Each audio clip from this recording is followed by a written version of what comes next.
COC था उस तरह का एक हेडक्वार्टर बना दिया है।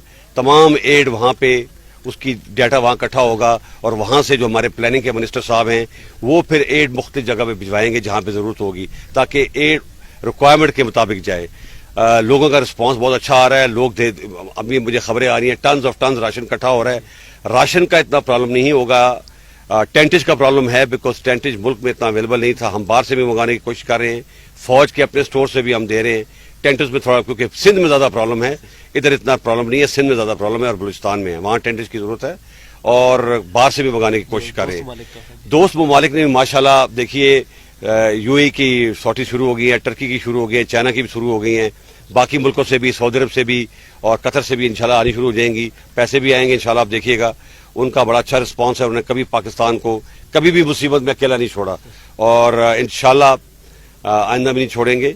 और हमारे अपने पाकिस्तानी, खास तौर पर जो बाहर के मुल्क के पाकिस्तानी है, वो उनका रिस्पांस भी बहुत अच्छा है। पाकिस्तान बहुत ज्यादा इमदाद आ रही है। रिलीफ और रेस्क्यू का ऑपरेशन तो हम जल्दी मुकम्मल कर लेंगे, लेकिन रिहेबिलिटेशन में जिस तरह आपको याद है, आपको एक आया था, अल्हम्दुलिल्लाह उतना बड़ा तो ये सानिया नहीं है, लेकिन फिर भी खास तौर पे सिंध में हमें लोगों को घर बना के और बलूचिस्तान में घर बना के देने पड़ेंगे, इधर भी बना के देने पड़ेंगे। उसमें टाइम लगेगा, लेकिन जब आप कहते हैं ना, जब चैलेंजेस होते हैं तो अपॉर्चुनिटीज भी होती हैं। इस बार इंशाल्लाह हुकूमत प्लान कर रही है, क्योंकि कल मैं कॉन्फ्रेंस में था, हम इंशाल्लाह पक्के घर बना के देंगे, प्री फैब घर बना के देंगे जिनकी उम्र बहुत होती है और ये बार बार की मुसीबत से लोग बच जाए।